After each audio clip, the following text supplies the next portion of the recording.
QSO Today, episode 219, Ken Oelke VE6AFO. This episode of QSO Today is sponsored by ICOM America, makers of the finest HF, VHF, and UHF transceivers for every level of amateur radio operator, and by QRP Labs, makers of the QCX single-band transceiver kit and a host of other kits and parts for the ham radio builder. Please support the QSO Today podcast by supporting these fine sponsors. Welcome to the QSO Today podcast. I'm Eric Guth, 4Z1UG, your host. Before we get started, I will be at the Pacificon conference beginning next Friday in San Ramon, California. If you are attending the conference, please look for me and introduce yourself. I look forward to meeting you. My guest today is Ken Oelke, VE6AFO, whose amateur radio career began with the first appreciation of the ham shack of a friend and whose filling a need for his local ham club led to years of amateur radio leadership in Canada. Ken is now the president of the Quarter Century Wireless Association, or QCWA. VE6AFO brings us a different perspective to our hobby and leadership in this QSO today. VE6AFO, this is Eric, 4Z1UG. Are you there, Ken? I am here. Good afternoon, Eric. Good afternoon, Ken. Thanks so much for joining me on the QSO Today podcast. Can we start at the beginning of your ham radio story? When and how did it start for you?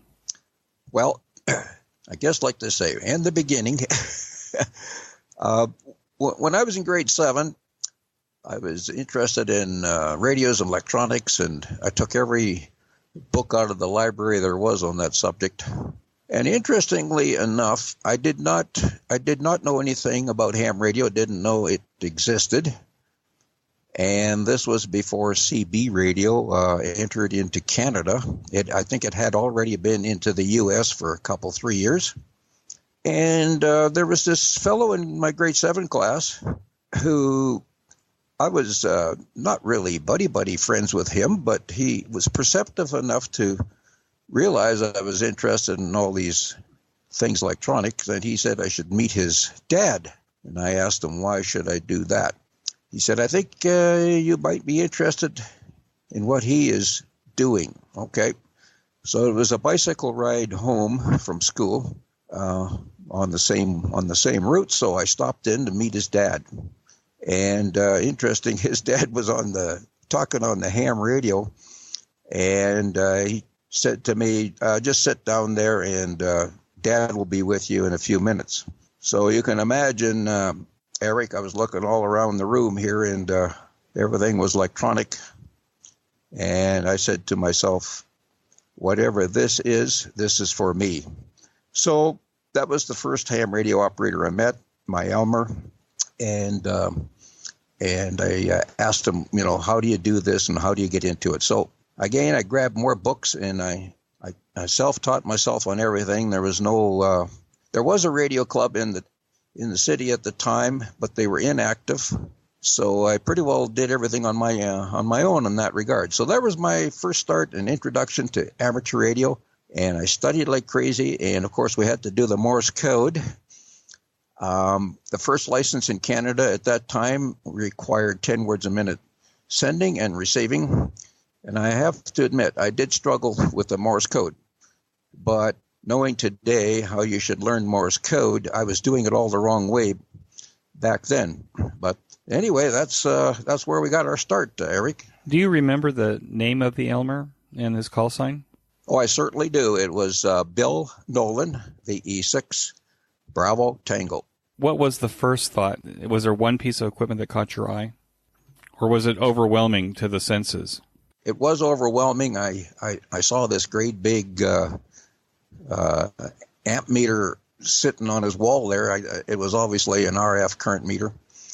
What was really interesting is the transmitter was a DX100, and he was trying out a brand new Drake 2B. And of course, you know how small a Drake 2B is sitting beside a DX100 Keith kit. So I thought, wow. So he was telling me about, after he got off the air talking with the fellow, he was telling me how he was trying out a new receiver. And of course, you can imagine back then amateur radio operators could not believe that a little receiver like that could perform much of anything, considering the size, in comparison. So as you know, the Drake 2B was definitely a winner, and he actually he bought that receiver that year. So those two things were memorable, and I think that's about the only two things, other than his certificates hanging on the wall, and then he showed me his collection of parts. He was a builder, and he was employed at the Penhold Air Force Base as a radar tech. So that was his background, and I learned a lot from him, and because I love building and experimenting, and so I learned a lot from him on that front. You mentioned earlier that you learned CW the wrong way, and probably you learned CW the way that we all learned CW back in those days. What was the wrong way, and what is now the right way to learn CW? Well, I guess the wrong way was visualizing all the letters and numbers, and of course memorizing them, and rather the right way is, of course, considering it is another language, and it should be learned by the sound. So you learn the characters, and of course, as you know, Eric, your speed increases when you can learn sounds of complete words, and of course the simple ones like the word the, and all those short ones, and es, they come very quick to one's mind. Even when I was learning it the wrong way, I could tell when the word the was sent. I could quickly decipher that very fast. So basically, I guess just learning all those letters and numbers and not really putting a sound to them was a struggle, trying to get the speed up. So it's kind of like learning English one letter at a time, or learning English as whole word language. Yes, that's a good analogy to learning it the right way and the wrong way. Frankly, I'd never thought of it that way, but now I'm kind of anxious after we're done to make a list of what are the 80 most popular words that I should know on CW, and putting them into my generator and learning the whole words. Yeah, that's an interesting concept too, for learning Morse code. Get the most often used words and start practicing as a sound. So when did you get your first license? And how did you get it? Was Bill able to give you the first test, or did you have to go someplace? No, back then the regulatory body, which was Department of Transport at that time, administered all exams. So I had to, well, first of all, Eric, in Canada, and what a way to keep a young person down. In Canada, you had to be 15 years old before they would allow you to write and get an amateur radio license. So I was not 15 yet.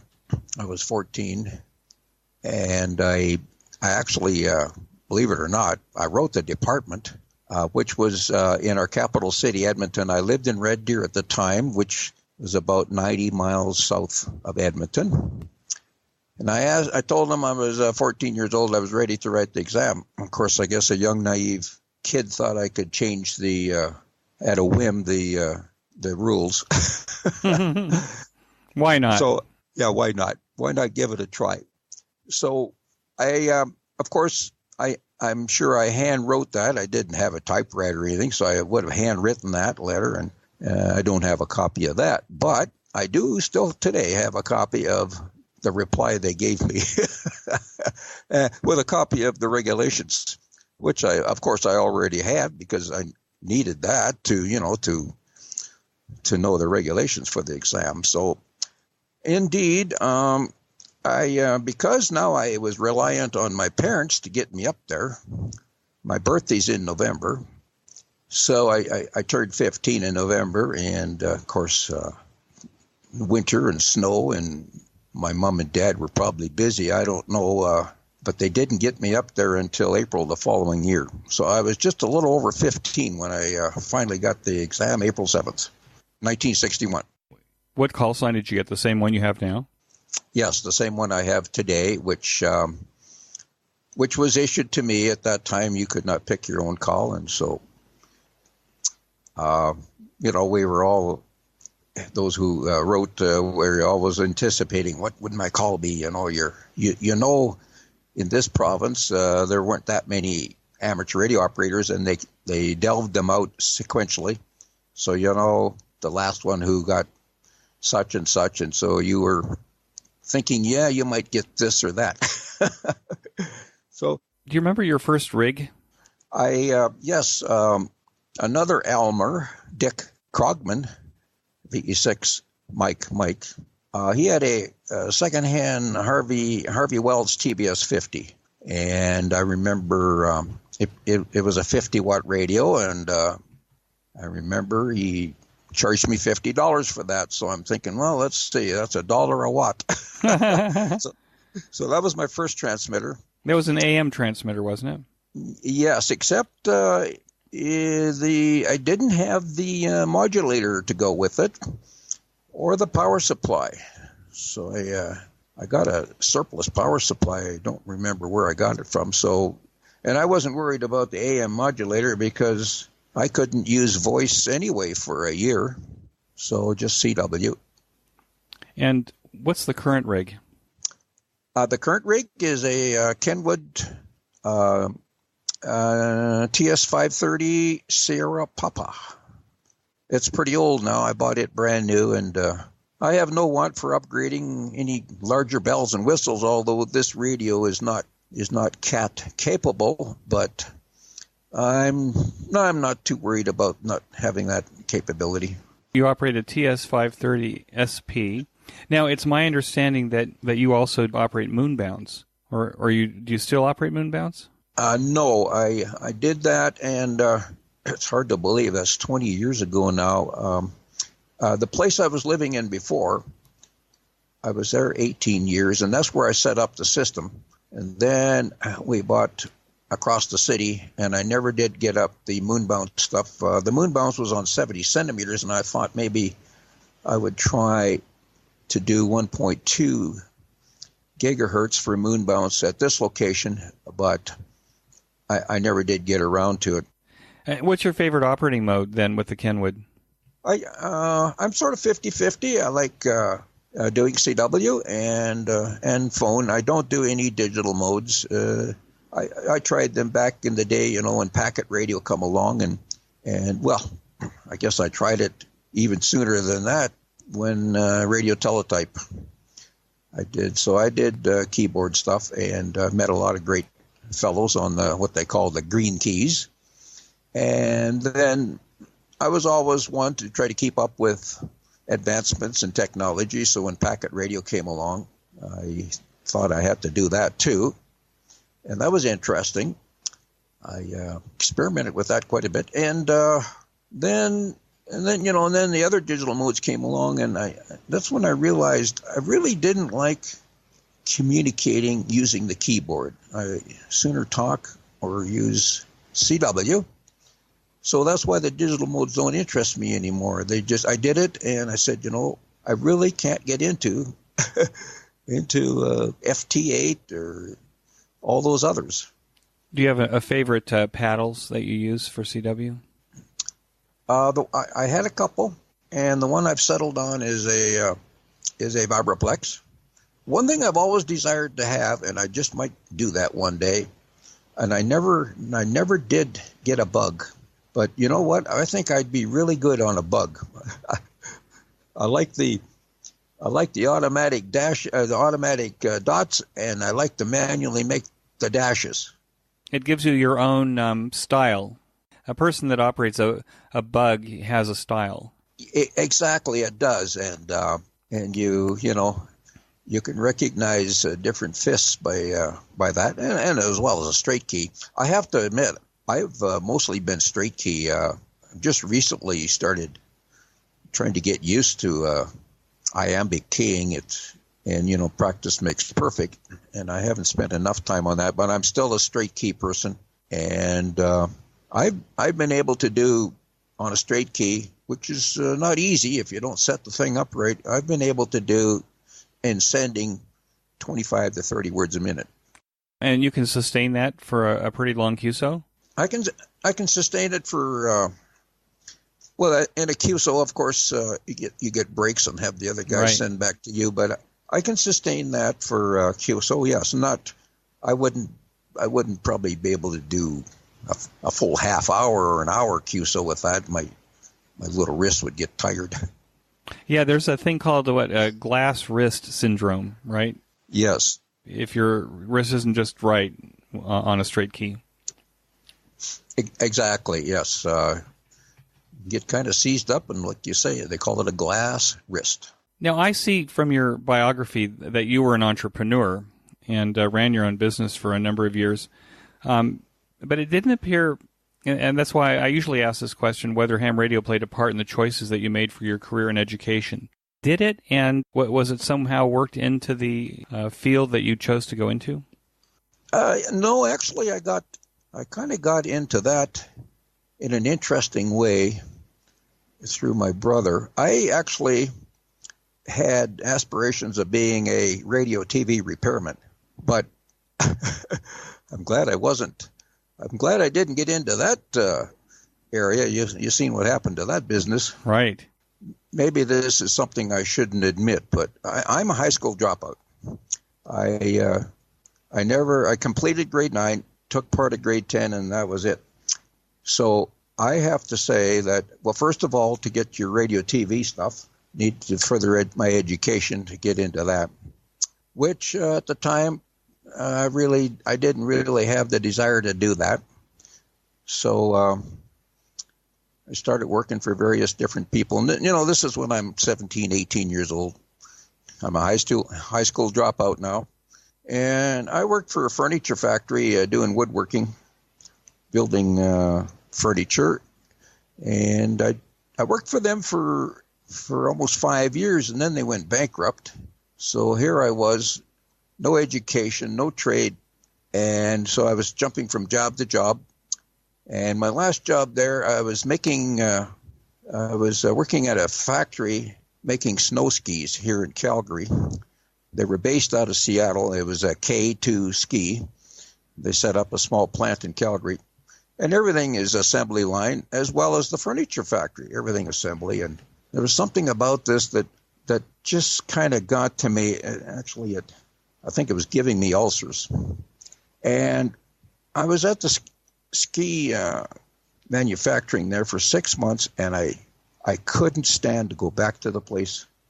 So as fate would have it, my younger brother, he's been automotive inclined ever since he was 12, 13 years old, building go-karts and everything. And of course, I was electronics and doing radios. And he innocently got into business, and he got so busy he asked me if I would come and work for him. So I told him, I said, you know what, I think of grease and all that stuff. And he says, yeah, I know. I said, well, okay, give me a good pair of coveralls and some good hand cleaner. Maybe we'll see if we can do this.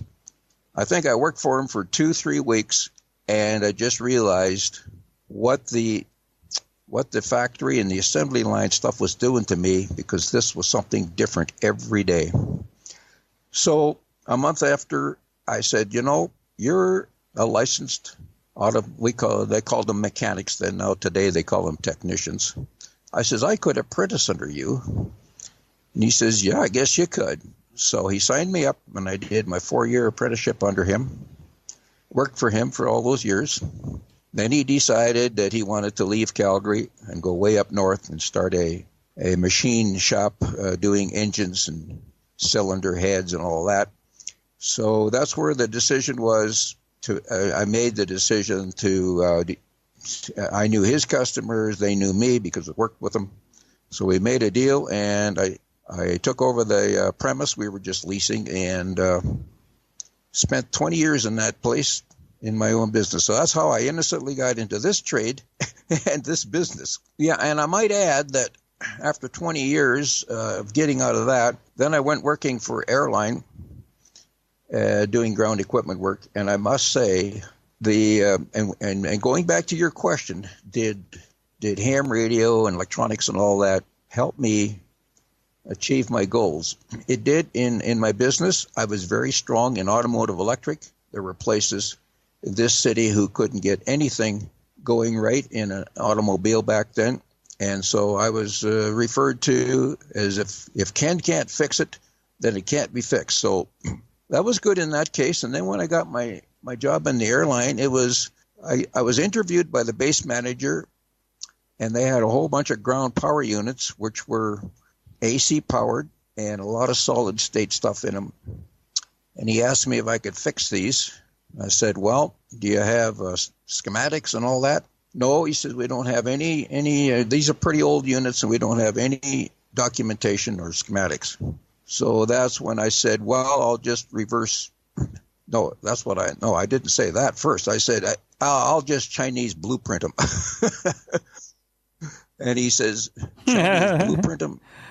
And realizing he was he was an aircraft engineer himself, I said, oh, I'll just reverse engineer that. Well, he understood that. He says, you can do that? I said, yep. And that actually got me my job, because the first unit that I had to work on was full of electronics, all solid state, and nobody in the place could seem to fix it. So I got that done. So that firmed up my job for that place. And now this message from ICOM America. Heard it, worked it, logged it. October is here, and contest season is beginning with QSO parties, school club roundup, sweepstakes in November, and the CQ Worldwide contest also at the end of the month and in November. Now is the time to get the ICOM transceiver that's best suited for your lifestyle. ICOM offers a variety of high-performance and innovative transceivers that fit your ham radio budget. See how you can make the most out of contest season with one of these transceivers.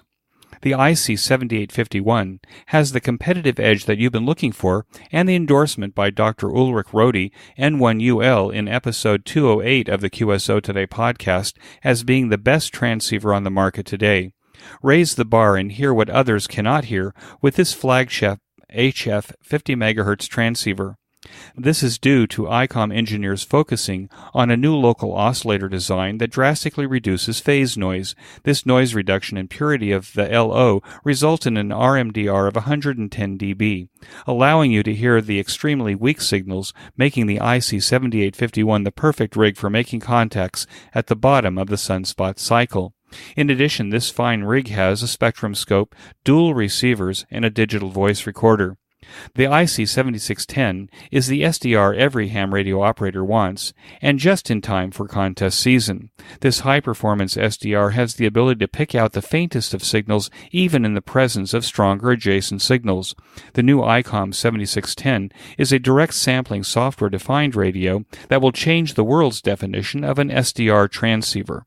Its features include RF direct sampling system, 110 RMDR, independent dual receivers, and dual digicell. The IC7300 has changed the way an entry-level HF transceiver is designed. This rig is a high-performance, innovative HF transceiver with compact design which will far exceed your expectations. It includes RF direct sampling, 15 discrete bandpass filters, large 4.3-inch color touchscreen, real-time spectrum scope, internal antenna tuner, and an SD memory card slot. No matter which ICOM rig you choose, you'll be a winner. Be sure to check out these fine rigs at www.icomamerica.com, and when you finally go to make your ICOM purchase, be sure to tell the dealer that you heard it here on QSO Today. My thanks to ICOM America for sponsoring the QSO Today podcast. And now back to our QSO. From your online resume, you're a leader in amateur radio in terms of volunteering for organizations, leading them. How did that start, and why is that so important to you now? Well, that's a good question.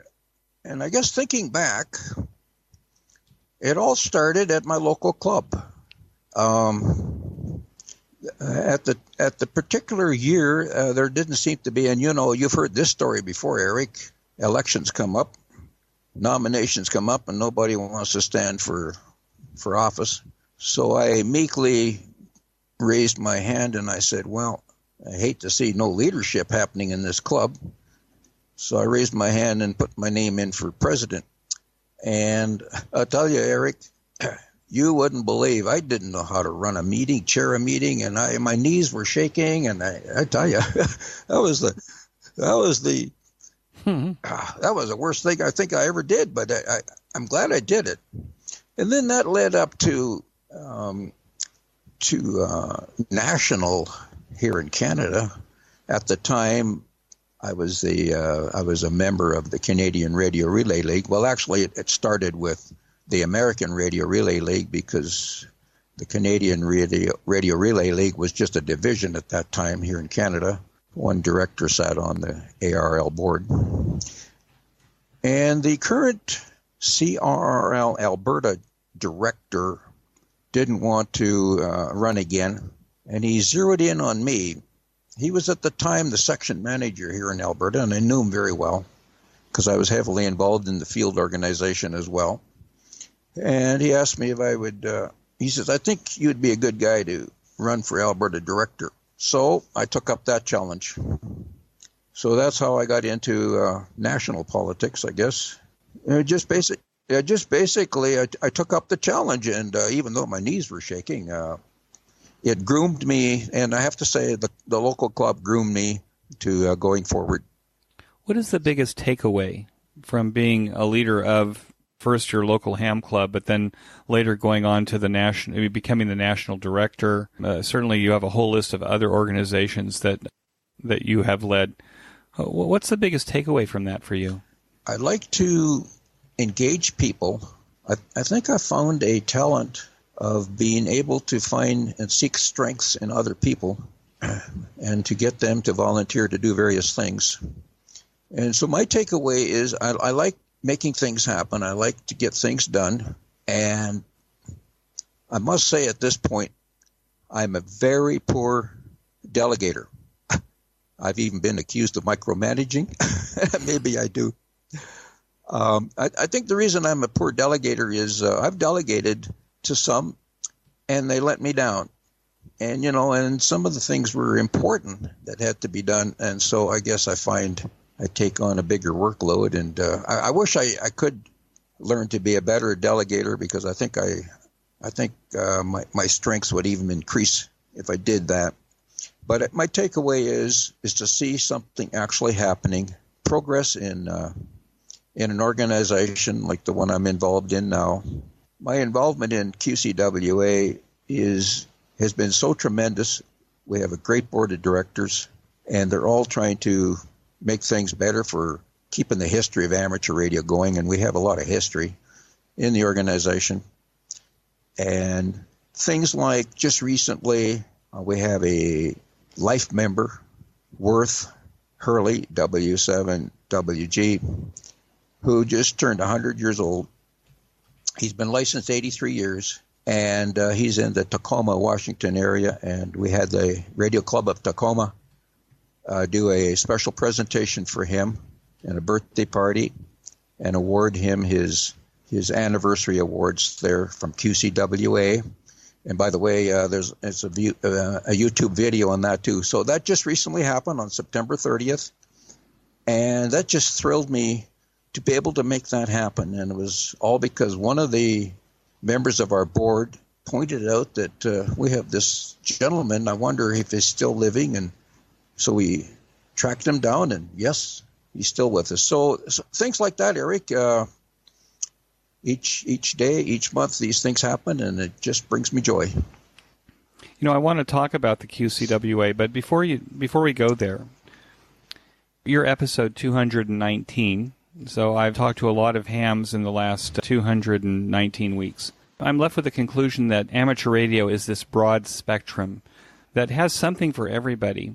And one of those things it has for a selected number is leadership in amateur radio organizations. If you were going to advise someone or to maybe prompt someone to take a leadership position in an amateur radio organization, how might you do that? What might you say? What I'd like to tell people to get them involved in that is to make things happen, you need to become part of it. And as you know, there are many people who kind of stand back and watch everyone else work. I speak to a lot of people who don't want to get involved with the politics of a local organization or a national organization. But, there's bad politics and there's good politics, and being democratic as we are in North America, we do things democratically, and if you want to make things work, you just have to put yourself forward and get involved, and may the best presenter bring things about that can be democratically voted on. So my advice to those who want to get involved, do it. Don't just sit back. It's really rewarding to see things happen. If you're of that nature to want to make things happen, just put your best foot forward and just do it. There's lots of opportunities and lots of volunteer work that volunteers are needed in all organizations. Now, you mentioned earlier that you're the president of the QCWA and have been since, from what I can tell, from 2012. I'm going to ask a naive question. What is the QCWA, and why should hams join it?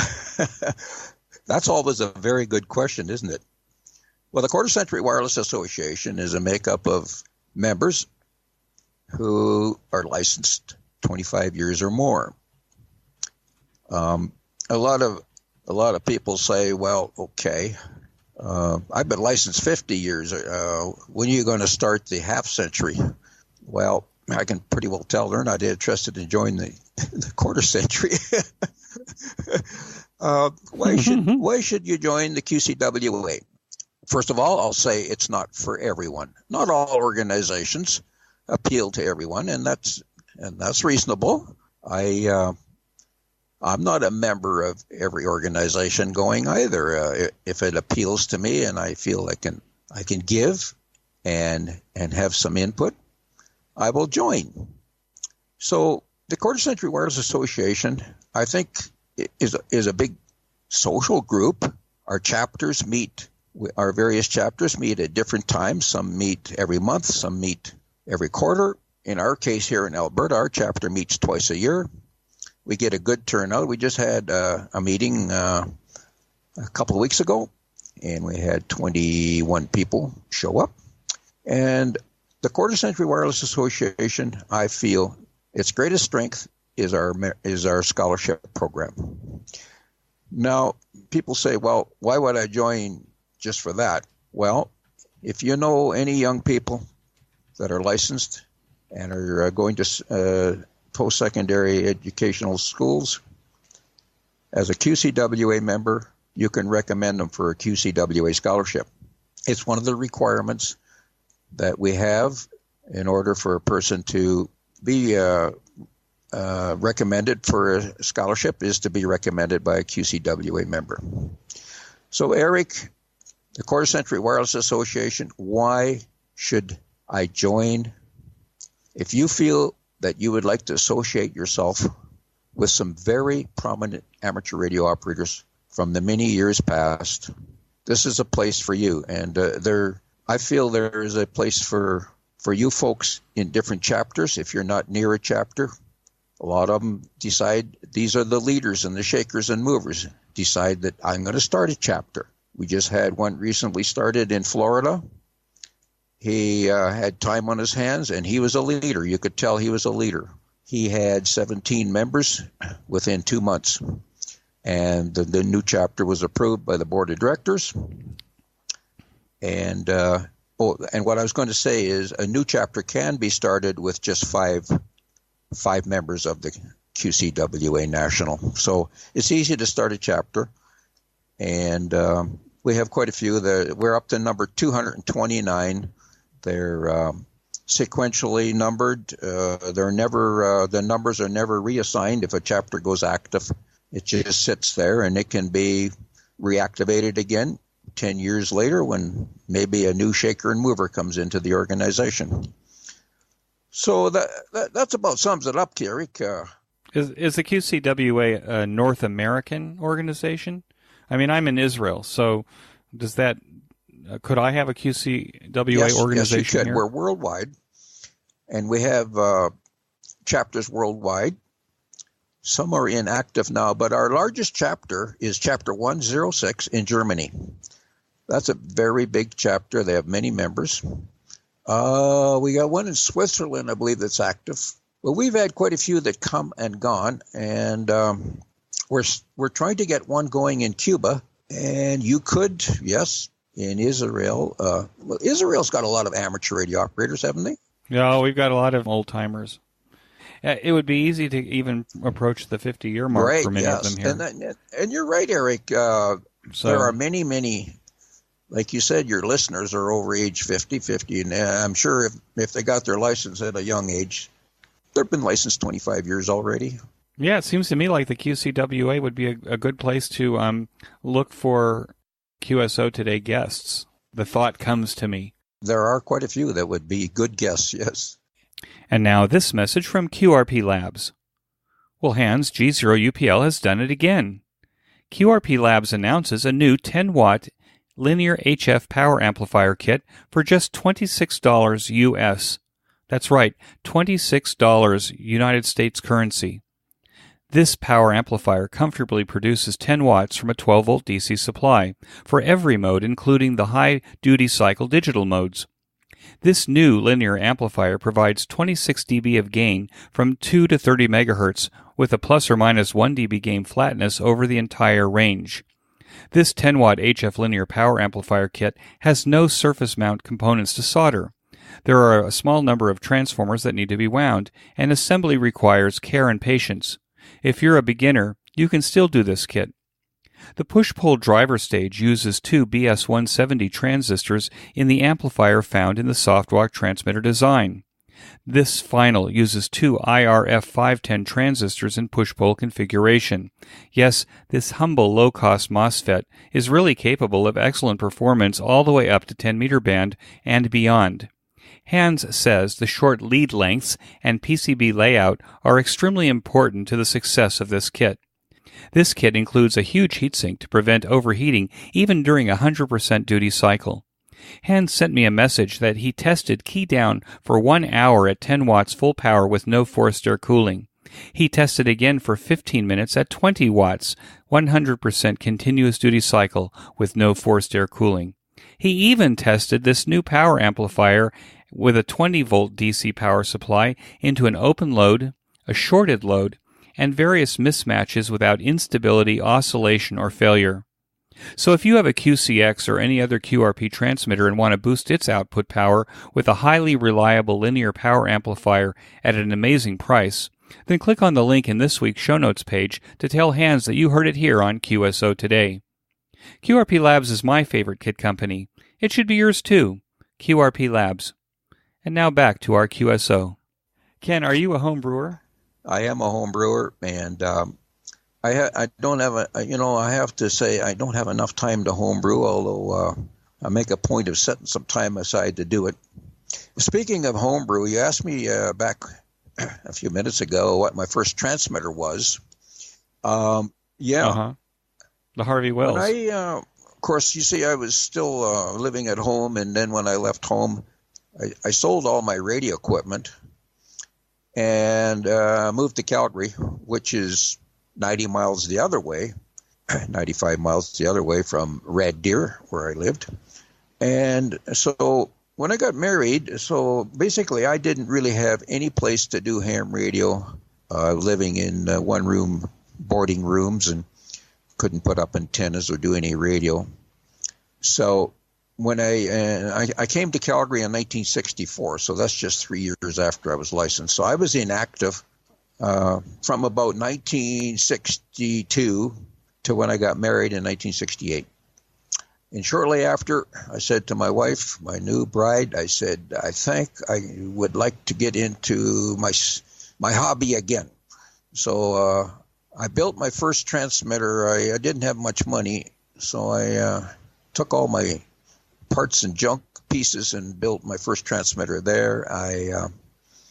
What did I have for? I went to a local radio shop who had a secondhand receiver, a National NC 109. I set that up on the kitchen table, strung a wire in the living room, and started getting my CW practice back up again because I still only had my first license, which still only allowed me Morse code. So I said, this is nonsense. 10 years later, this is 1971 now, almost 10 years later, I said, I got to write my phone license, which was 15 words a minute.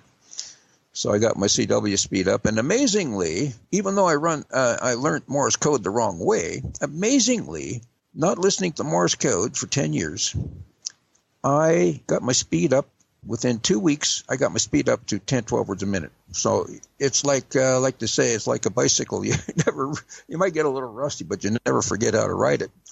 And so back to my home brewing, I just finished restoring a Hallicrafters HT37. Starting to get nostalgic moments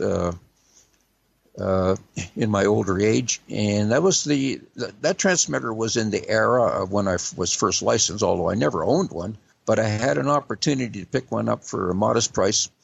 And I said, the fellow was going to part it out. And I said, no, you can't part that out. So I restored that. And in fact, I just finished that project. If you can believe, it took me 10 years to finish that. So there it is, Eric. I get too busy in the organizational side of organized amateur radio. And that does take time away from home brewing and from building. But when my equipment goes, and like you say, I like repairing my equipment. When my equipment goes bust, it's immediately opened up on the bench and getting it fixed right away, because I cannot stand broken radio equipment. So everything works in my ham shack, and I have to pride myself. I've not sent any radio back to a factory for repair. What kind of test equipment do you have on your workbench? Well, looking back over here, I have a 70 megahertz BK scope. I have a audio generator. I have a couple of frequency counters, a watt meter dummy load. I got a Stark Kit, very, very old signal generator that I've had for years. I think I got that back in 1970. It is one of the most interesting generators. You turn the thing on, you get it stable, and it's amazing. And then I have another signal generator, an old General radio, that goes from 50 megahertz up to 910 megahertz. And of course, the various power supplies to keep things running. And let's see what else. I don't have a spectrum analyzer. I've never delved into requiring. Well, if I needed that, I got a lot of friends, including the radio club, the local radio club. They got spectrum analyzer that we can use. So that's about the makeup of and a lot of old parts and pieces, and new pieces, of course, and resistors and capacitors and all that stuff. You have some amazing pictures of you as a teenage ham on your QCWA website, and I think it's amazing that you actually had family members taking pictures with your key and stuff like that. On the wall above your operating position, you have a whole bunch of tubes. It appears to me that as a teenager you started acquiring parts, including tubes. Do you still acquire parts like this? Do you have a way of looking for stuff at swap meets and bringing it home? Not anymore, Eric. My wife said if I bring anything more home without getting rid of some, I might be the one that goes out the door. But you are right, Eric. This is before I even got my license, I pedaled my bicycle all around the community there delivering newspapers. Well, that's every kid's story, isn't it? Almost, yeah. Delivering newspapers to raise money to buy my stuff for my ham radio. And so I would find these old mantle radios. Well, no, not mantle. They'd be floor models, in entrances of homes.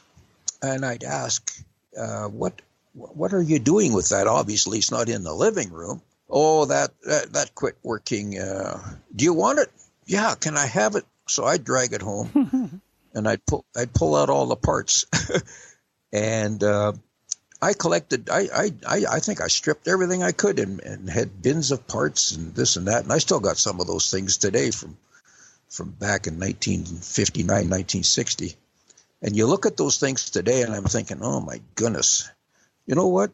I don't know if I'm going to do much home brewing with that anymore. Everything has gone a little different. Well, in your novice station, you've got the Harvey Wells, I see. But there's a rack mount receiver.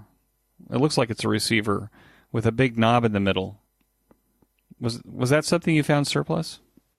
I did, yes. That is a national HRO 5 vintage, I believe vintage 1941. And I found it surplus, and it's interesting. And it was a rack mount unit, which mostly you see in cabinets, but not rack mount. Right. Maybe this was on a ship or something like that. Yeah, you could be right. I'm not sure what service it was in, but obviously it required a rack to mount it. And then you've got a rack mount power supply that must have gone with it underneath the desk. Well, that is the one that powered my Harvey Wells. I'm not sure where I got that from, but the receiver, I actually had and I guess you can't see that in the picture, I actually had the proper supply for that. So the receiver did come with the supply. What kind of impact has amateur radio had on your family life? Well, that's You're still married. Question. So. I'm still married, and we just celebrated 50 years last February. But admittingly, and my wife will tell you this, it did take a toll. It has taken a toll on my family life. The two children, a boy and a girl, they knew where I was. I was down in the basement, but with the ham radio. But I suppose I didn't pay as much attention to my family as I probably should have. So I will admit I didn't balance. The amateur radio is supposed to be balanced in all things, and I have to admit I was not. And I'm trying to make up for it now. What excites you the most about what's happening in ham radio now?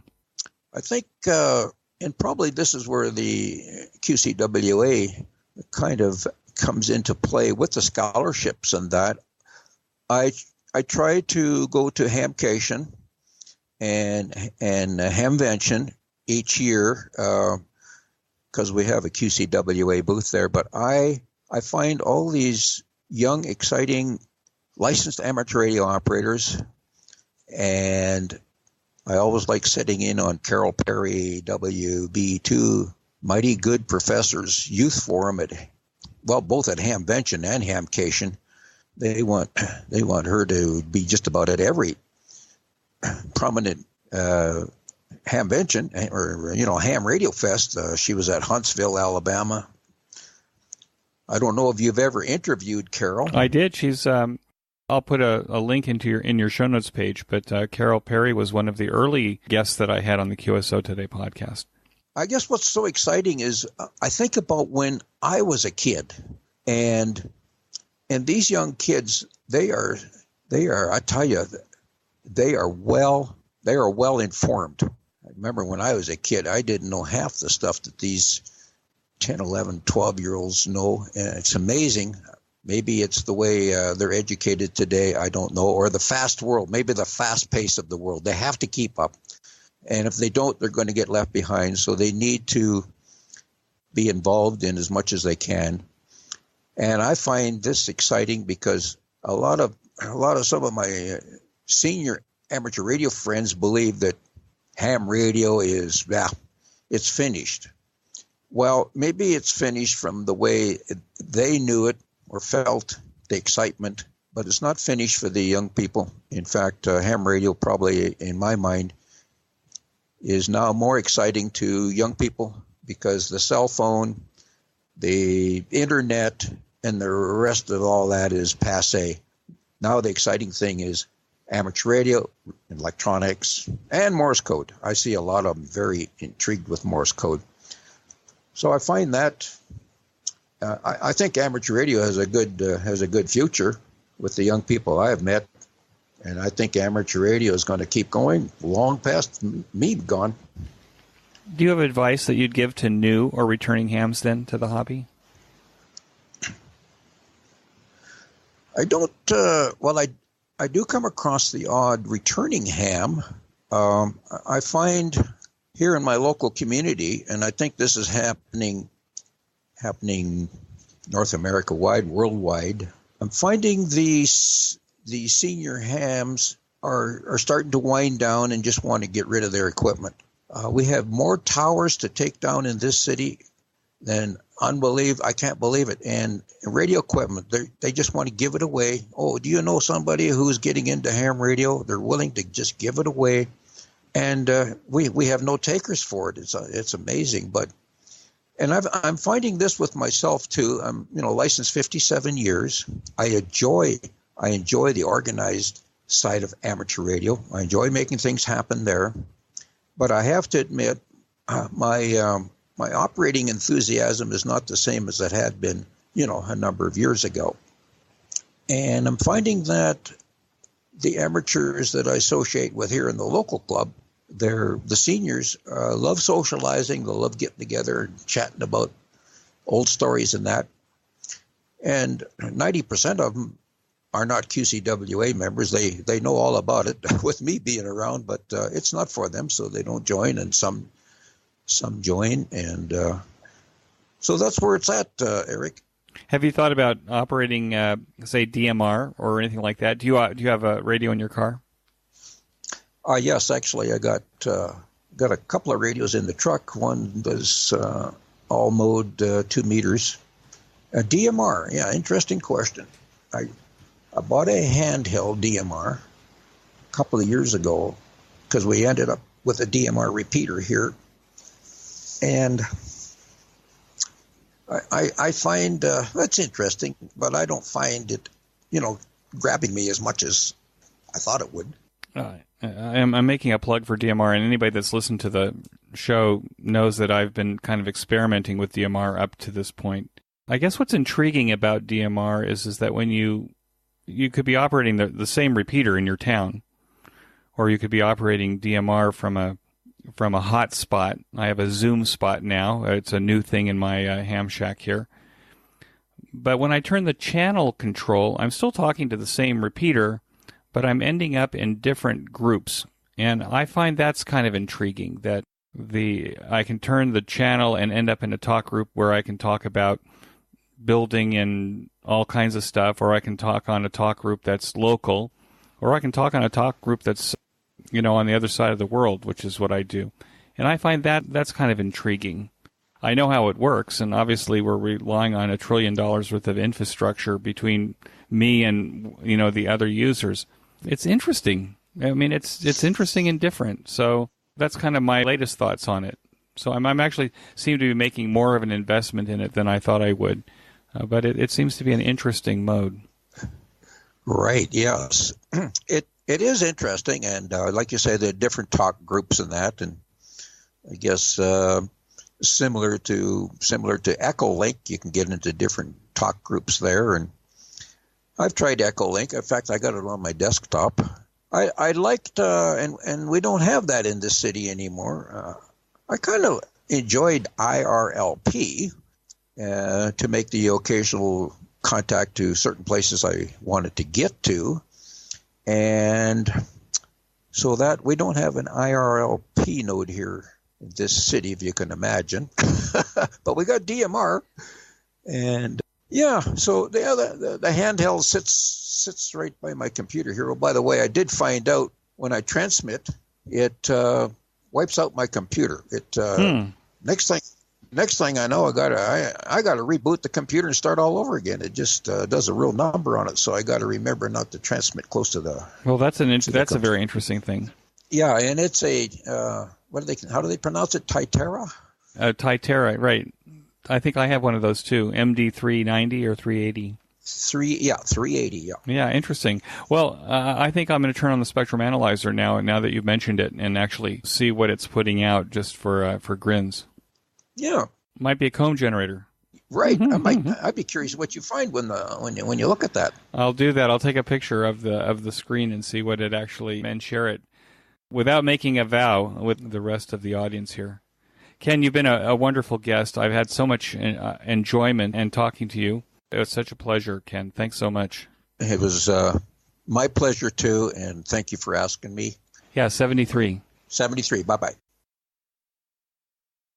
That concludes this episode of QSO Today. I hope that you enjoyed this QSO with Ken. Please be sure to check out the show notes that include links and information about the topics that we discussed. Go to www.qsotoday.com and put in VE6AFO in the search box at the top of the page.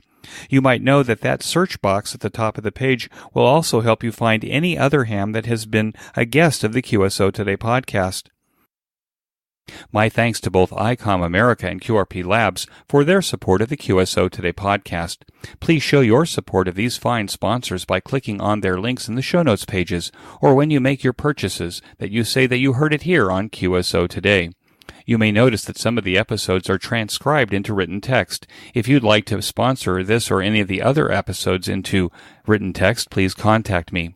Support the QSO Today podcast by first joining the QSO Today email list by pressing the subscribe buttons on the show notes pages. I will not spam you or share your email address with anyone. Become a listener sponsor monthly or annually by clicking on the sponsor buttons on the show notes page. I am grateful for any way that you show appreciation and support. It makes a big difference. QSO Today is now available on iHeartRadio, Spotify, Libsyn, and TuneIn, as well as the iTunes Store. If you own an Amazon Echo, you can say, "Beep, play the QSO Today podcast from TuneIn." I still use Stitcher to listen to podcasts on my smartphone. The links to all of these services are on the show notes pages on the right side. Until next time, this is Eric 4Z1UG 73. The QSO Today podcast is a product of KEG Media Inc., who is solely responsible for its content.